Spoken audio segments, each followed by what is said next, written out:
All right, live from Studio 6B, 8 p.m. on the East Coast, Real America's Voice on a Monday night.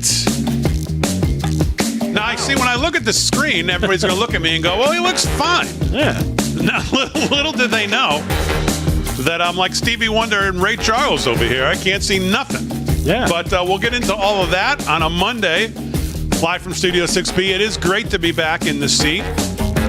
David Zier's got some news. Delgado's got some news. Kevin Downey Jr. joining us. Of course, you can hear him each and every weekday morning, 10 to 11 a.m., 103.9 WLI News right here on Long Island, New York. Mr. Downey Jr., how are you? I'm groovy. Thanks, man. You know what? We finally get to meet. I know. You believe it's the first time we've actually met in person in studio together. Kevin, of course, usually is here because I'm not here, which I can't. Well, let me just say, I'm not going to go back and retry the whole week, Father's Day night, what happened. Everybody, I think, knows Delgado. I think you pretty much talked a little bit about it. Yeah. Obviously, everybody knows I had retina detachment in my right eye, which I had gone through a couple surgeries and was to a point now where, and I still have oil, if you remember, in this eye. Yeah. Didn't take it out because I didn't have to, and I wanted the retina to be pretty solid, so I didn't do anything, of course. Father's Day, well, the left one went. Father's Day night, the left retina detached. Ended up in the emergency room. I'll just give you the quick version. Ended up in the emergency room Sunday night at Stony Brook University Hospital in Long Island, which is a great university, by the way. It's a great hospital, too. And we're lucky to live so close to it. And went there, figured they had an ophthalmologist on site. Get it? There all the time on Father's Day night. And they did. And he examined it and said, yeah, it's detached. And, of course, he wanted to rush me right into surgery. And I said, well, I'm not making that decision without being able to talk to my guy. But, of course, with these things, here's my PSA for everybody. Anything happens with your eyes, it's not as urgent as you think. And that's what I learned because the retina detached, and I'll tell you how good my retina specialist is over there at SiteMD, Dr. Edward Marcus. On Father's Day night, I called SiteMD's 24/7 line from the hospital and said, listen, they want to rush me into surgery. I don't want to make this decision without talking to him. Is there a way you can get a message to him? And he said, well, obviously there's no one on call tonight, but we'll send an email and a text.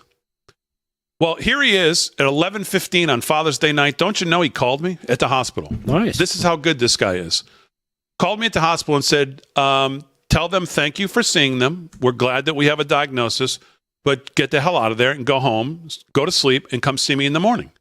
Because you don't need to, you have at least 72 hours to address this. Every piece of literature, every study, everything that's ever been done on a retina detachment says you have 72 hours to address it. So tell them thanks, go home, I'll see you at 8 a.m. And that's exactly what I did. Went home, went and saw him at 8 a.m. and had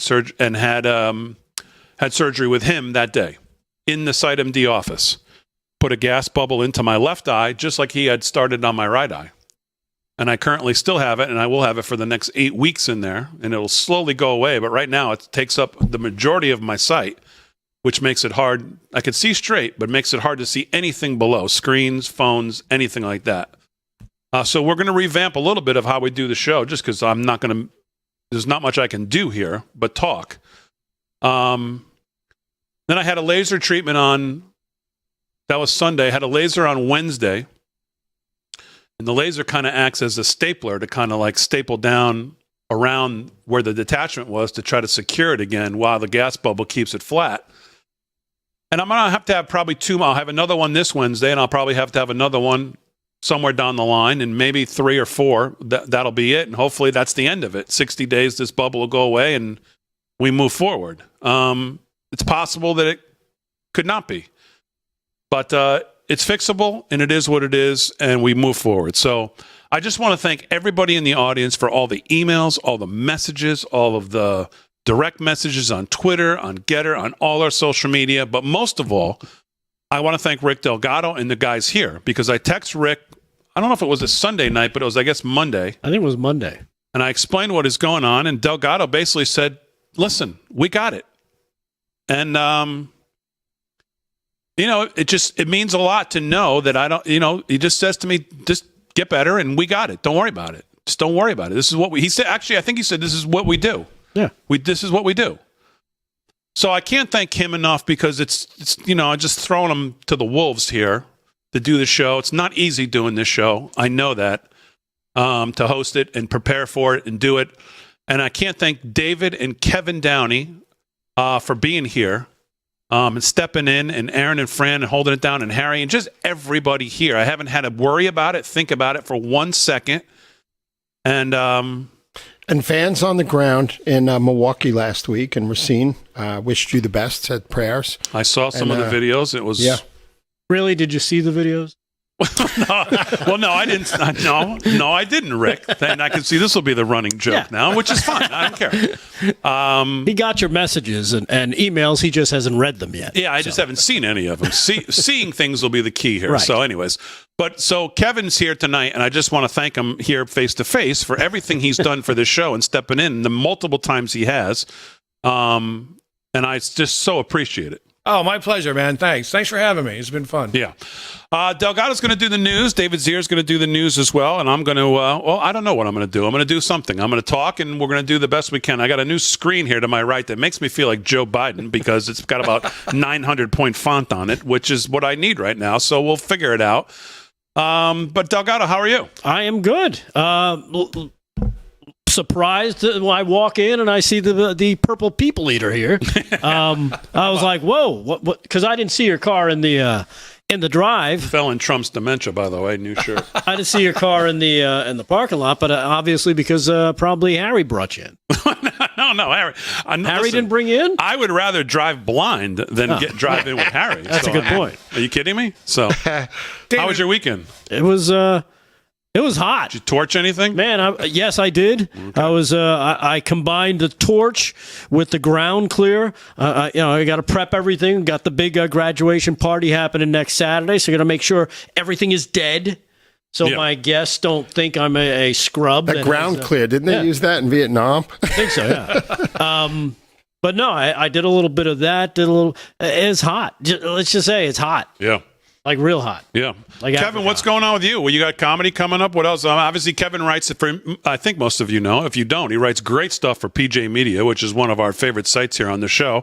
What else is going on? You know what? This is the slow season for comedy. Everyone goes to the water. They're on their boat or they're drinking beer. They don't want to see comedy until after Labor Day weekend. I've got a few things coming up, private parties and whatnot. And that's about it. Cranking them out over at pjmedia.com. I read that The Atlantic published a book that said there's no child trafficking. That's all a big lie. And there's a picture of the woman who owns The Atlantic sitting with Ghislaine Maxwell. So that's how I knew that was a lie. So yeah. I was set about, and I wrote something called, so on Saturdays I do the conspiracy stuff. I had an article last Saturday called Tinfoil Hatter Day. Yes, there is a pedo lefty cabal. And I listed 23 people in one Google search. I just searched a Democrat child arrested and found 23. And that's not even counting Joe Biden. Well, now I know why you and Delgado are friends. Because does he contribute to that on Saturday, that article? Because, well, no, I didn't make the list. Thank goodness. no, you didn't. So you take calls every day? Just on Mondays. MAGA Mondays, the only day we take calls and text messages. So what are you hearing from callers as we're leading into the debate Thursday? And what's the sense out there? So everyone seems to be concerned about illegal immigration.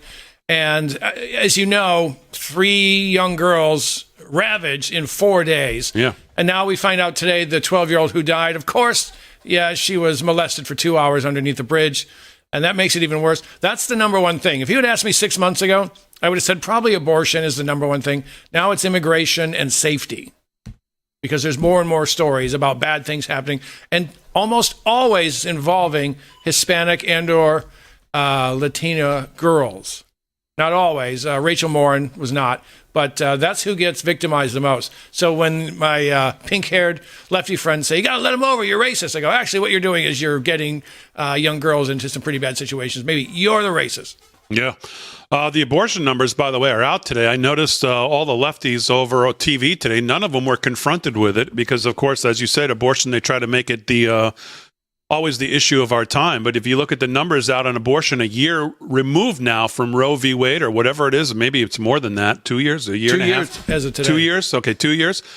The numbers are only up. It's a 15% increase on the total number of abortions state by state. So, I mean, this argument that the left continues to try to make, I don't know when someone's going to approach one of these people with facts, but this has not slowed down abortion in this country. Not whatsoever. So as they try to say they're taking away, your rights, it seems to me that the numbers say it otherwise. So we can get into some of that, and we'll talk about the debate, obviously, Thursday. Mr. Zier is here. He's going to do some news as well. How are you? Good. Hello, Ravengers around the country. Great to be with you guys tonight here. So much going on. It's a whirlwind. The summer just started, and it's heated up in L.A., across the country.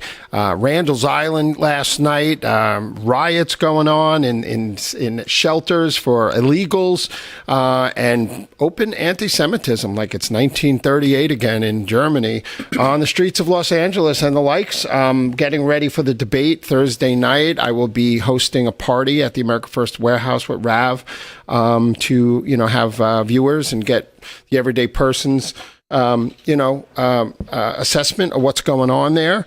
And I'll be on the ground for the sentencing on July 11th. What a busy month it's going to be. And Trump had an epic rally in Philadelphia, which was great, right in the heart, striking deep into Democrat territory once again. Yeah, I saw some of the president's speech in Philly. Also saw some of the pre-speech activities. He stopped by someplace to get some cheesesteaks or whatever, and he had a young kid with him and had a nice interaction there. I saw some of that as well. Kid was crying. Kid was crying. The kid with the Trump hair? Yeah. That's great, too. Yeah. He wasn't crying for the same reasons he'd be crying if he was with Biden. Trump, totally different. Wasn't trying to run away. Yeah, he's trying to smell him. But Trump gave $500 in tips, Tony and Nix. So he's a class act, as usual. Trump's done a bunch of things here in the last week that we'll talk about. One of them was the All In podcast. David Sachs deal with Chamath and a bunch of liberals who, if you go back a few years, I mean, when I say detest, that may not be a strong enough word for how they talked about the former and soon-to-be president again. And the way they've come now, listen, there's some things he said on there which I just absolutely shake my head and think. Sometimes I think he says things just to say things, or it tries to speak to one specific person on the podcast. We can get into that too, but boy, the change in those four and willing to at least listen and debate the ideas is quite the difference from even, I would say, 2 years ago. And he spent a lot of time on that call. Yeah, so we'll talk about that. We'll talk about the debate Thursday night. We'll tell you what we're going to be doing on Thursday night. Hopefully you'll join us, and of course join Rav. Live from Studio 6B, just getting started on a Monday. We're back right after this.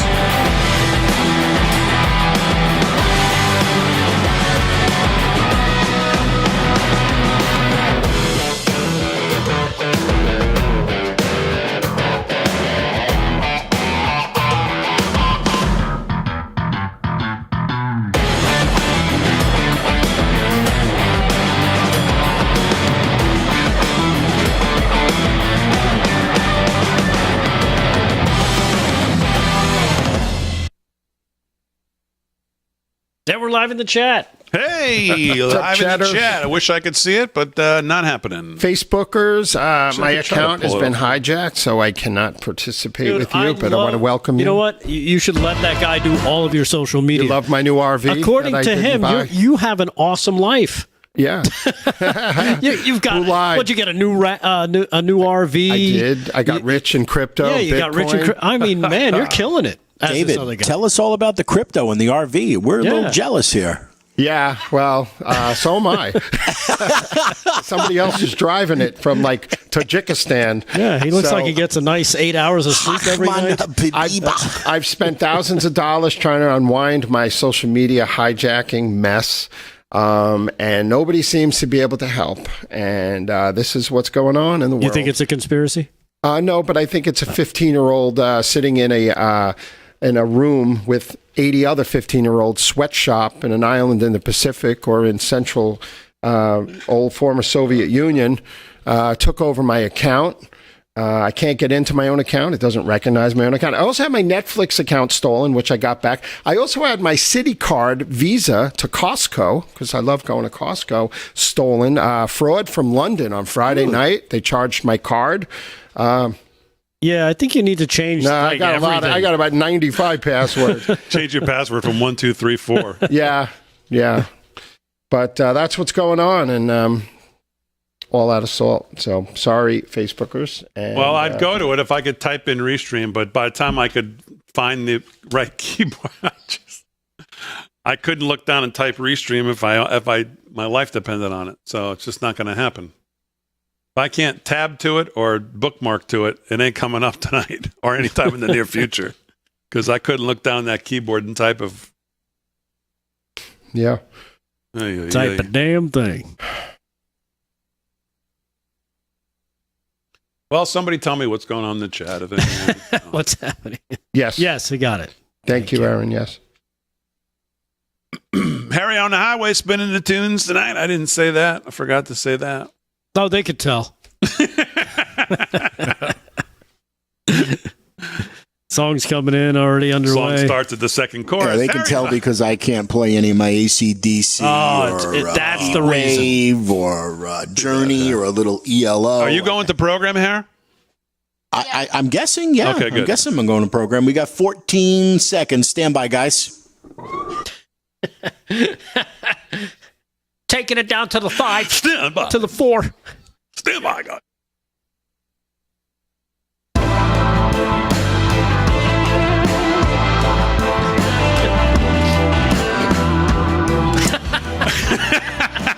$17 past the hour, live from Studio 6B on a Monday. I forgot to mention, as Delgado said, people know at this point, Harry on the highway spinning the tunes tonight. Oh, yeah. Harry.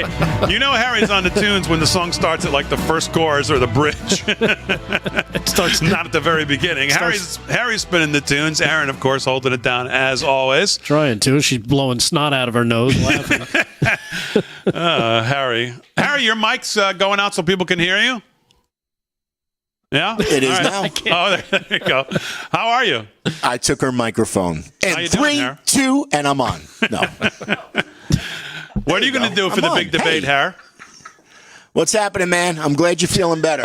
Okay. not answering your question. Thanks, Harry. I might be blind, but you might be deaf. So here's I am deaf. again. What are you doing for the big debate on Thursday night? I am going to be with David Zier. Oh, no. I'm flying back from D.C. Lucky you. Yes, I'll be assisting David all evening long at the First America Warehouse. It's called the America's First Warehouse, Harry. Thank It's you very either much. First or America, but I'll be there with David. All right, very good. All right, well, let me tell you what we're doing. So What are you doing? Tell Rav us is what going to you're be doing. No, All right, really. thanks. Tell us. Aaron, you can cut I'm Harry's getting mic ready now. for my own show. Listen, if Adam's going to have his own CNN show, debate. I want mine. Well, Rav's going to be great coverage of the debate Thursday night on Rav. The A team will be covering it. Obviously, Brian Glenn, John Solomon, I'm sure, Mark Serrano. The whole team will be covering the debate, and it's going to be a great night. We'll also be covering it. We won't be on the network, but we'll be on all socials. And Kevin, you're welcome to join us if you want to. We're going to sit around on the other set, not here. Oh, thank you. And I knew Aaron would like that. And we're going to just watch and comment in real time. Absolutely. And we can let it fly because we're not going to be on TV, you know. You can actually curse. Oh, yeah. So we'll just, it'll just be an absolute destruction. And then I was actually going to be a little stalky and go to America's First Warehouse as well. But if that's on the table, I'll take that. Okay.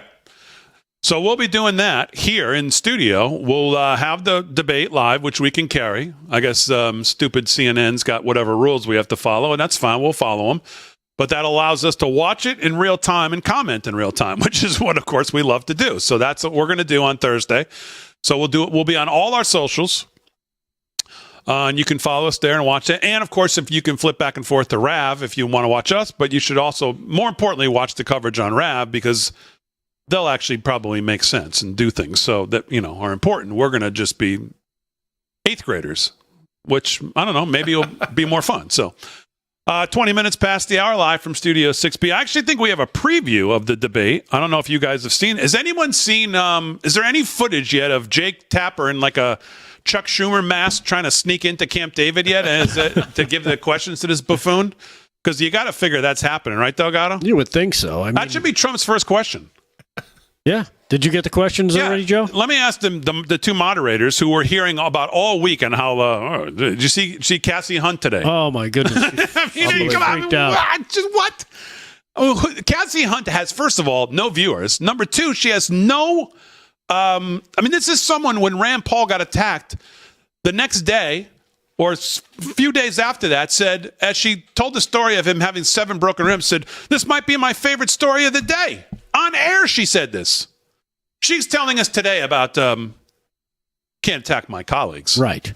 Actually, we I got some standards over here, you know. We have that clip if you want to see it. It's cut number 1. This is Caroline Leavitt from the Trump organization getting cut off by CNN. I never even heard of this Cassie Hunt. Cassie Hunt? Trust me. Seriously? Trust me. You're not alone. Never heard of her. I guess she's on CNN. Yep. Well, first of all, it takes someone 5 minutes to Google Jake Tapper, Donald Trump, to see that Jake Tapper has consistently, we're going to stop this interview if you're going to keep attacking my colleagues. Can I stop it for a second? But here's my question to her. Why? We're not allowed to talk about things that were actually said just because it happened to be on your stupid network? She's absolutely right. Jake Tapper said these things. He made these comparisons. She didn't force him to say it.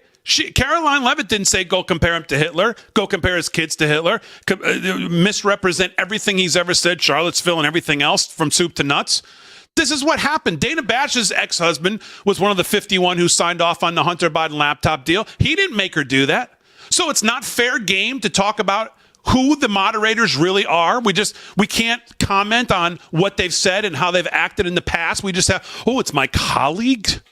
Really? He doesn't even know she works at CNN. Again, this is the same girl who said when Rand Paul was attacked, this might be my favorite story of the day. But she has standards now, you know. Yeah. Go ahead, finish it. I'm going to stop this interview if you continue to attack my colleagues. I would like to talk about Joe Biden and Donald Trump, who you work for. Yes. If you are here to speak on his behalf, I am willing to have this conversation. I am stating facts that your colleagues have stated in the past. Okay, now, I'm sorry, guys. We're going to come back out to the panel. Caroline, thank you very much for your time. You are welcome to come back. Yeah, I mean, what do you say about that? Totally freaking out. That's a supposed jurnalist right there. Yeah. Well, don't tell us what we said. You're attacking us. Yeah, exactly. And, you know, words are violence. Jake Tapper has said so many outrageous things that Trump is killing democracy. He said he compared Donald Trump's statements to Mein Kampf, comparing him to Hitler. And he suggested that Trump incited a terrorist attack on America. Jake Tapper wet himself when Biden won, when they announced Biden as the winner in 2020. Yeah. I mean, let's put this in perspective for Cassie Hunt and CNN. You guys work with a guy who was caught whacking his weasel on a Zoom call. We don't need to hear from you guys about standards. And on any level ever do we need to hear from you, right? I mean, if that's your standard, if that's your guy and you bring him back, pretty much at that point you stay out of the debate, right? Yeah. You kind of have to zip it. If you know what I mean. Cassie Hunt was NBC's Capitol Hill correspondent from 2013 Still don't know who she is. 2021. You can lay out her entire resume. She was on MSNBC. I don't know who she is. She made the Rand Paul comment. Yeah. That this is her favorite story of the day, that a sitting U.S. senator was attacked violently by his liberal neighbor and had 11 broken ribs or whatever it was. Do you want to see an episode of Jake Tapper clutching his pearls over Donald Trump? Yeah. Of course you do. Cut number 11. Here's Jake, just so upset seeing Donald Trump with his supporters in a restaurant. Check this out. Serious national security laws and then obstructing and refusing to cooperate with the FBI. Whatever this spectacle is that's unfolding before us, let's remember what this case is about. Let's remember what this indictment charges. Again, Donald Trump is charged with a series of federal felonies for mishandling the most sensitive government documents that we have and for obstruction of justice, along with Walt Nauta, who is charged with intentionally setting up lies to the grand jury, to the FBI. Any way you look at this, and again, despite whatever may be going on in that restaurant, this case isn't going to be settled legally in a cafe. It's going to be settled in the court based on the facts and law. The folks in the control room, I don't need to see any more of that. He's trying to turn this in. He's trying to turn it into a spectacle, into a campaign ad. That's enough of that. We've seen it already. Let's go over again the 37 charges that Donald Trump is facing right now. We don't have to go into each one. Yeah. Sure. But Ellie, if you could Aaron, basically detail what. Yeah, exactly. So, so there's your moderator for Thursday night. Your unbiased moderator who Cassie Hunt doesn't want to talk about. And CNN has its lowest rating since 1991 from 8 to 11 p.m. between 25 and 50 years old in May. They only had 83,000 viewers. Wow. Isn't that incredible? Damn. Yeah, the 2554 demo is kind of where you want to be. That's the money demo. Yeah. That is not good, but I've been to college football games with more people. I was at the mall on Saturday. Right. There were more people. All right, more on the debate Thursday night. Live from Studio 6B coming up.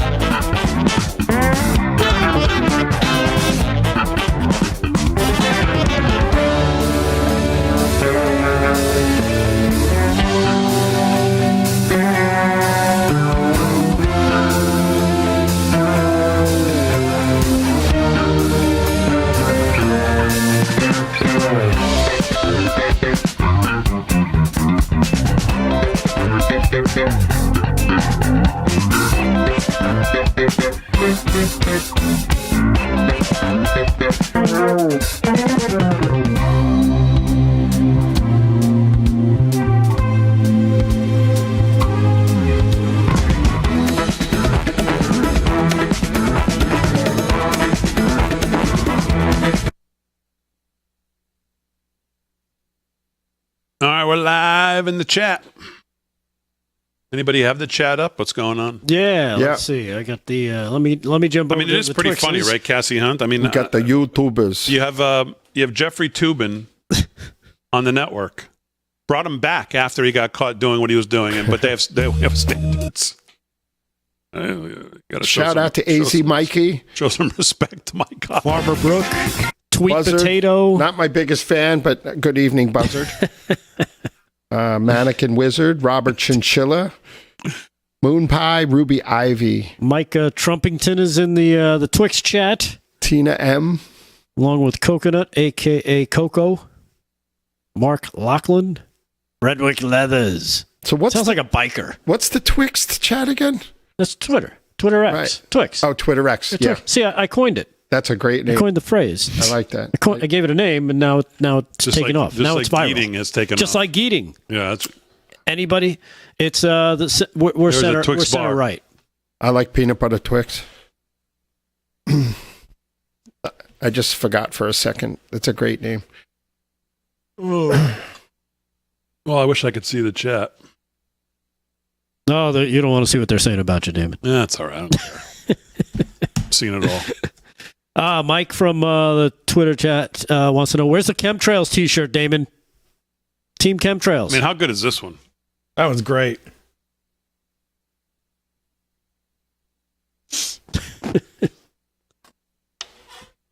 I don't know. We don't have a design for Team Chemtrails. We got to get Delgado's face like on the plane or something, right? Or in the clouds.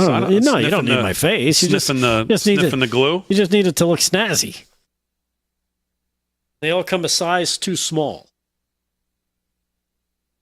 Yeah, we got to do something with Delgado's head, like sniffing the chemtrails, turning him green or something. Oh, that's right. Is the we don't have Slick here. We don't. By the way, do you want to pay me on the JJ's not going to get hired by the Lakers? Do you want to pay me tonight on air or off air? I didn't say he wouldn't get hired. I said it would be a terrible hire. Let's get the tape out. Please pull it out. Get the tape. Roll the tape. I believe I said he's not going to get hired. He's going to be a terrible hire. You said that as well. If they hire him, he's going to be terrible. No, you owe me. I think it was. What did we bet? Whatever day it was, 10,000? Pull it out. 10,000 rubles? Yeah, I got you. Or pesos. You want that in pesos? A little closer to home. One of so many things you're going to lose this year. They're going to... And now there's...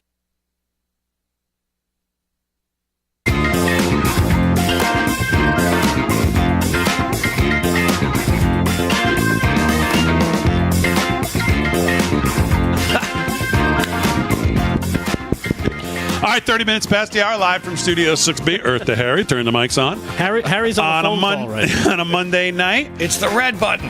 Kevin Downey Jr. is here. Rick Delgado's going to do some news. David Zier's going to do some news as well. The host of Breaking Point, 8 a.m. Saturday mornings right here on Real America's Voice. Lots to get to. So, I mean, everybody's talking about the debate, and everybody obviously is talking about Caroline Leavitt going on with CNN and what just happened. We showed you that. And, I mean, but here's the thing. I guess if I'm just going to kind of take the other side for just a second. I mean, we didn't have to agree to go on CNN and debate, did we, at this early in the season? So, I mean, one way to not have two propagandists being the moderators of a debate that people want to complain about 3 days before the debate is not to agree to do the debate.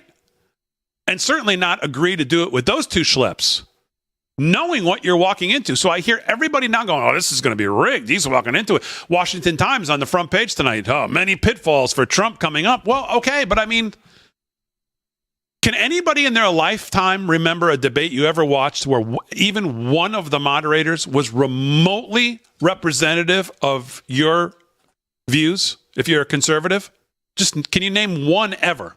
No. No. I'm going to go with no. That's the correct answer. Yeah. Ding, ding, ding. Winner, Johnny. No is the answer. I can't even think of one that's close. Who would have been even close who's ever moderated one of these debates? Even the ones that Fox has done. Not one of them. Oh, Chris Wallace, totally.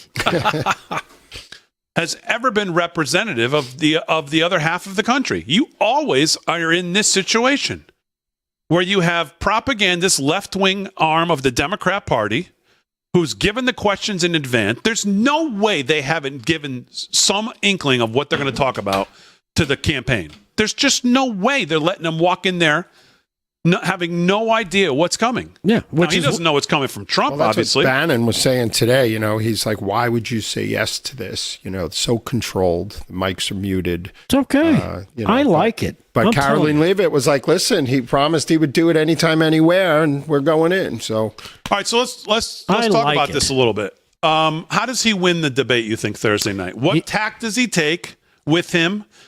And is there anything specific that you'd like to see him kind of go with? Let Biden talk. Don't interrupt him. Let him go. Why? Because he's going to lie about something. He's going to lie because that's all he does is lie. But secondly, he's going to start to run out. He's going to start to babble. He's going to start to misfire. The synapses in his brain, all of a sudden, they're not going to be connecting anymore. And he's going to say something, or he's going to babble something that's incoherent, and he's just let him go. It's like, what do they say? Don't interrupt your opponent when they're in the midst of destroying themselves. Just let him destroy himself. Okay, Joe. By the way, it says here, according to these documents, let's see, you showered with your daughter, and you've got $40,000 on a check from money you said you didn't make from China when you said your son didn't make money from China. Wow, that's interesting that you would say that. And remember that Charlottesville thing? Yeah, that's also a hoax as well. You base your entire campaign the first time you ran on that particular lie. What do you have to say about that, Joe? Well, Trump's got the last word, too. Yeah, he's got the last word. So you want to see at the end of the night the time on mic heavily weigh over to Biden, if possible. Yeah, why not? Let him talk. Kevin, what do you think?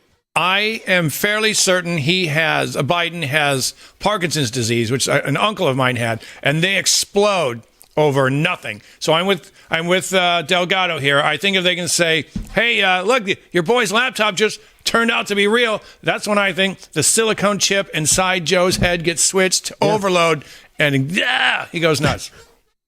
Now, I heard someone say that Trump should open the debate. I mean, I think he should open addressing the moderators and asking if they pass the questions on, but I don't know, maybe that's not a great idea. But I did hear somebody say that he should actually open the debate by turning to Joe and using some of the things that we now know to be true and ask him directly, did you know? Whether it's the 51 people who signed off under Anthony Blinken's direction at the laptop, is it some of the money, the Ukraine firing of the guy. Some of the things we now know that we didn't have such a clear picture of back when they debated last time, to actually turn and address direct questions to him. Did you know that stuff about the Israeli, the attack on Israel? Did you just real specific, hard, serious, direct questions turned directly to him and start the debate that way? Not that the moderators, again, are going to allow it. I don't think they will. I think they're going to pull the plug as soon as he says, hey, Hunter's laptop. Yeah.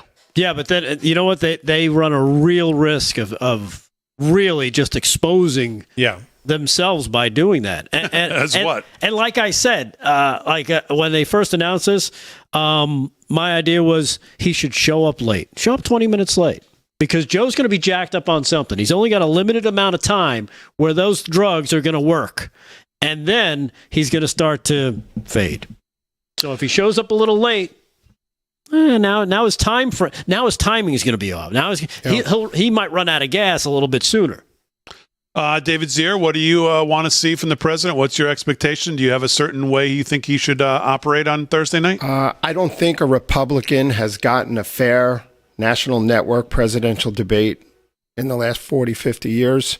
I think that no matter what Trump does, they're going to paint it as Biden held his own. They did in the last debate with Biden, even though he was ripping fossil fuels in Pennsylvania, where they're dependent on fracking and steel and coal. I'm worried, but I think that Trump is so great on his feet that, maybe there won't be a Perry Mason moment here where it's a gotcha aha moment.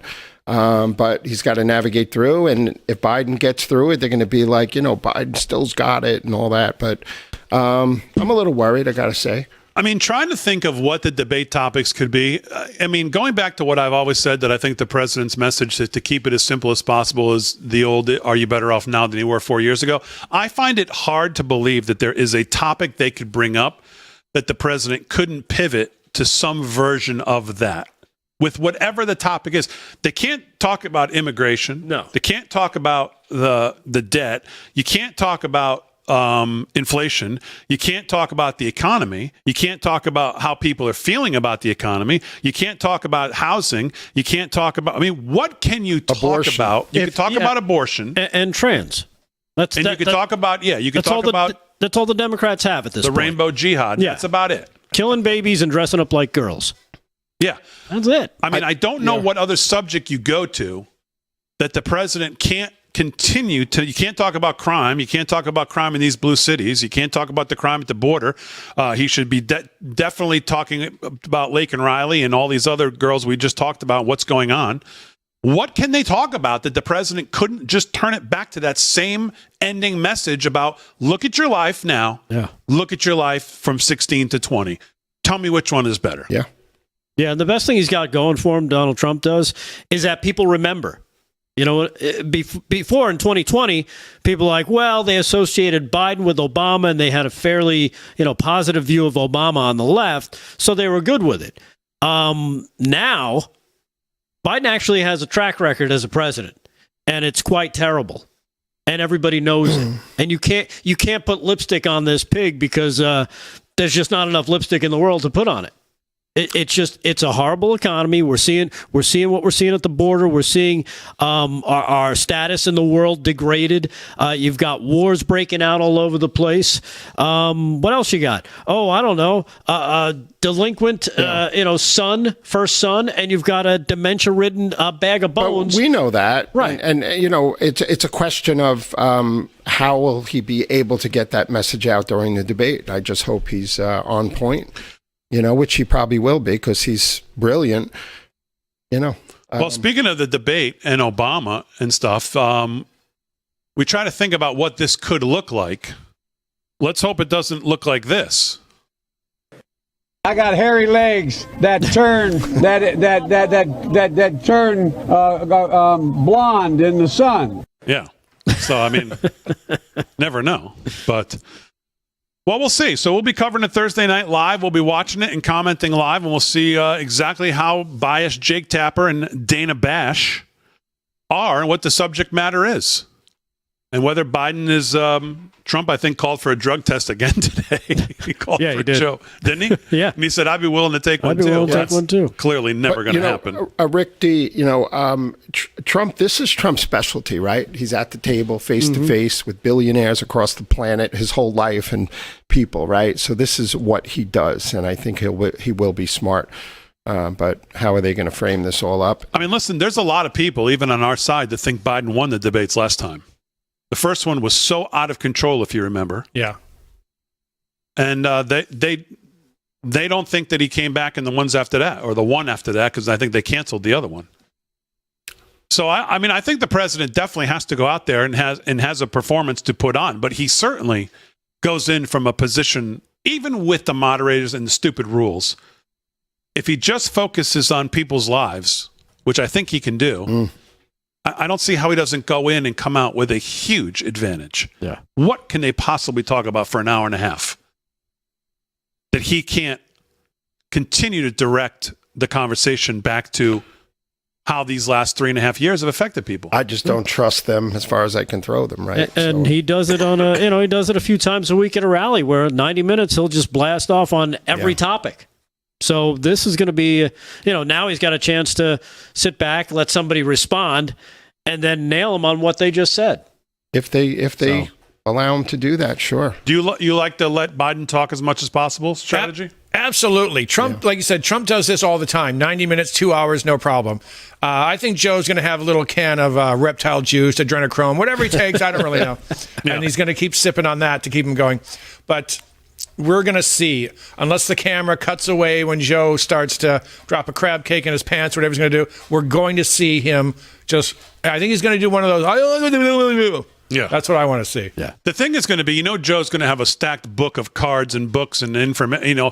What can Trump hit him with that maybe he doesn't have in the book or he's not prepared with? Like a direct question on something specific to kind of get him. Because everything else, you got to figure they're going to give him an encyclopedia worth of stuff to read. Well, like Ronnie Jackson said. Are they allowed to have props with them?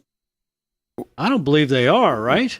I mean, I've seen debates where somebody tries to pull out a piece of paper and they're like, no, you can't do that. That I don't know, but Dr. Ronnie Jackson, saying, what drugs do you want? Maybe he can ask Biden that. I mean, I think I'd rather him ask him directly something as president that he acted upon, whether it's, there's so many things you could turn around and ask him directly. Yeah, you can turn around and ask him directly, why did you continue that lie about Charlottesville? You heard my complete statement there. Why would you perpetuate that lie to the American people? Go. Yeah, I mean, I think there's better ones than that, but there's just many that I think he could ask him. But the American public's been hammered. More direct about that he's done as president.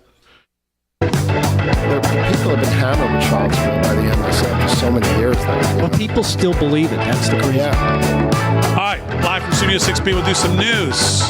David Zier, Rick Delgado, Kevin Downey Jr. all coming up right after this.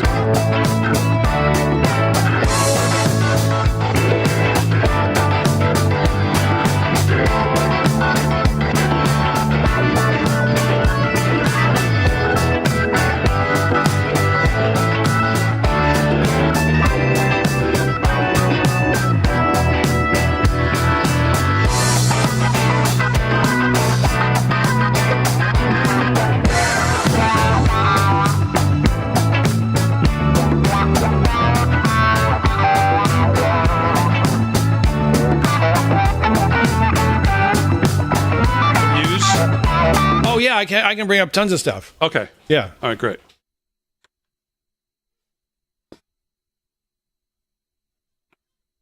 Normally, we just have him sitting there looking sexy. Well, yeah, Assange won't do any time. Is that what the deal is? I think he gets credit for time served.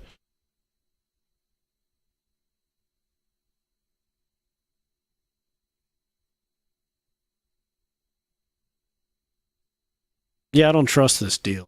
You think they're going to get him back and jump on him? Yeah. Oh, they got video of him boarding a plane, leaving the UK now, out of jail.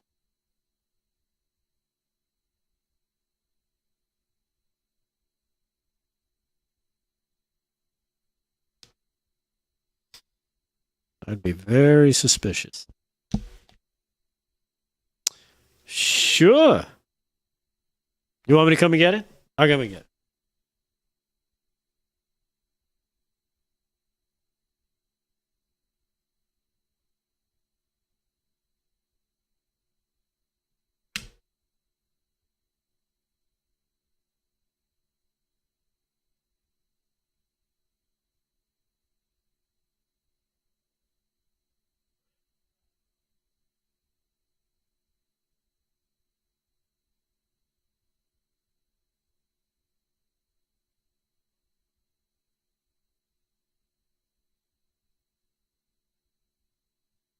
CNN is now threatening any social channels that provide commentary on the debate, stating they will not allow the use outside of CNN. All right, bring it.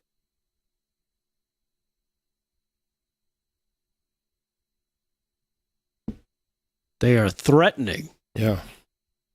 Meanwhile, they're licensing it to people because they're starving for money and As viewers. Tim Pool says, commentary on a presidential debate would be the essence and epitome of fair use. We fully intend to provide insight in real time. Good. As do we.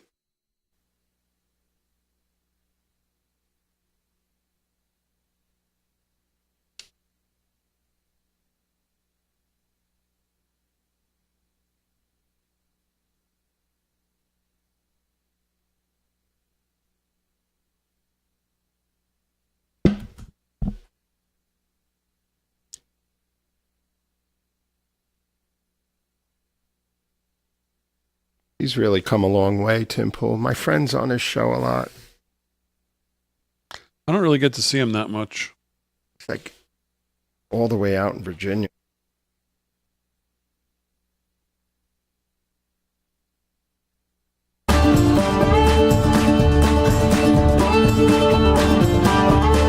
All right, 13 to the hour, live from Studio 6B on a Monday night. Real America's Voice. Let's do some news. News is brought to you by our friends at 7cells, 7cells.com. Use our code LFS6B at checkout. 10% off. Here with the news is Rick Delgado. What's going on, Delgado? I got a bunch of things. This one broke over the weekend. I don't know if you saw this. Internal documents. This is posted by America First Legal, along with Richard Grinnell, who I might add, I also mentioned on Friday, he was a forgotten pick for VP, Richard Grinnell. And I thought he'd be great, so I threw him back out there. I threw him back into the pool of possible VP picks that nobody sees coming. This one, again, breaking from America First Legal. Internal documents from Biden's DHS show their plans to target Trump supporters as, wait for it, domestic terrorists. That's right, domestic extremists. The Brennan Clapper Intel Group, those two guys who are very, very famous for their work with the Obama clan, discussed how most of the domestic terrorism threat now comes from supporters of the former president, believe it or not. According to America First Legal, today we're releasing the second tranche of internal files from the Homeland Intelligence Expert Group, obtained exclusively through our litigation with Richard Grinnell against the Biden DHS. The installment exposes how the Biden administration classifies someone as a person likely to commit domestic violent extremism and attacks, particularly those who support President Trump, are in the military, or are religious.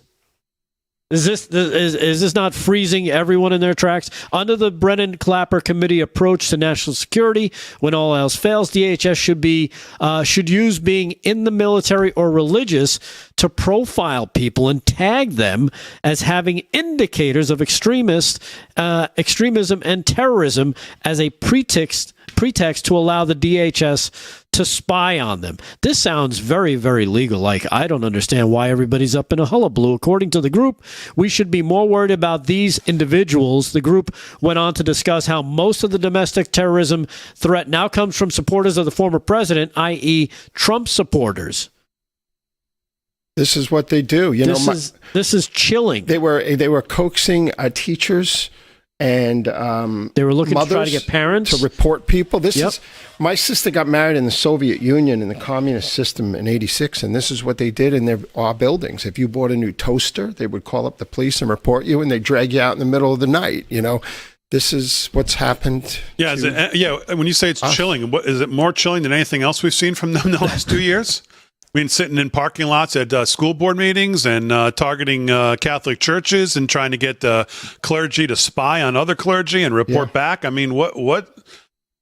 I think the fact that they're using people like Clapper and Brennan in this group that's not a government group, but they've been kind of deputized to go after people, under the guise of, we're just doing some, we're an outsource for the federal government. So basically the federal government can't spy on you.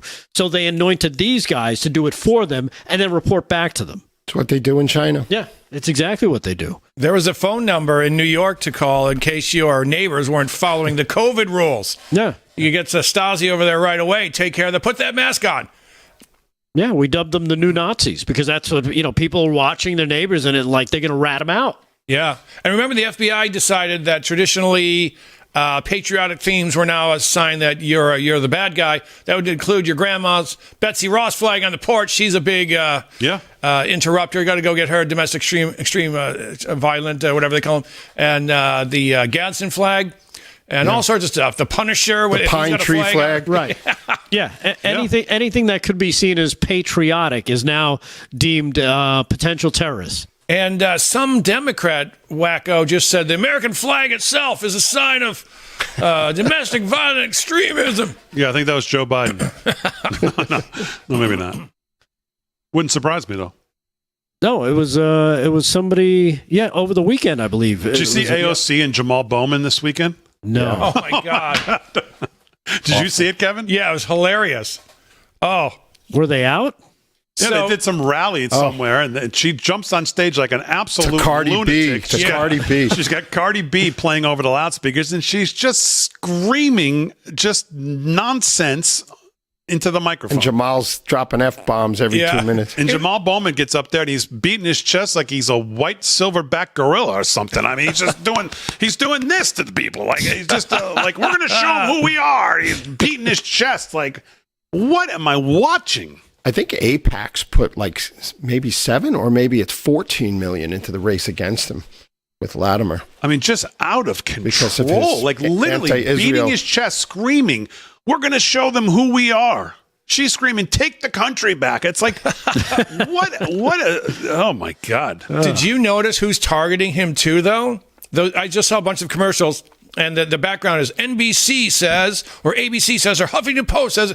They've been going after him for a while. It's his own people primering him out. Even Hillary came out against him. Yeah. Had got to go with, is it Latimer? Latimer, the former Latimer. Westchester County executive. The guy with he's got one eye going this way, one eye going that way. They're using the footage of him pulling the fire alarm in the ads against him.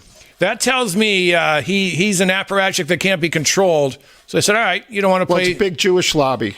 Because they're PO'd at his pro-Palestinian position. Oh yeah, but why would they get Hillary to come out? He must have peed off the apparatchiks in D.C. Maybe she's the pizza delivery guy, if you know what I mean. Yeah. Don't sleep with one eye open. Yeah, exactly. Anyhow, switching gears, since you did mention the Palestinian stuff, Israeli soldiers.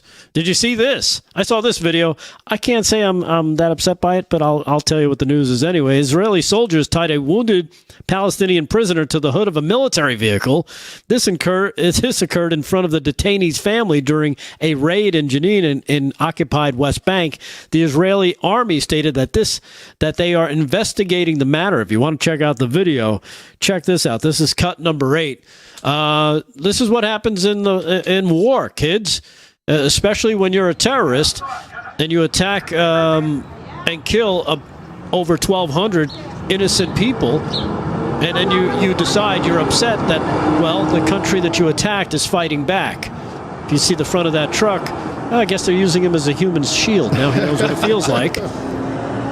Not that truck. It was the first truck. But if you take a look, run it again real quick. I don't know if you caught it. It's on the hood of the first vehicle here. Here he is. Oh yeah. They kind of have his face blurred out. I don't know why. It's not like I would recognize him.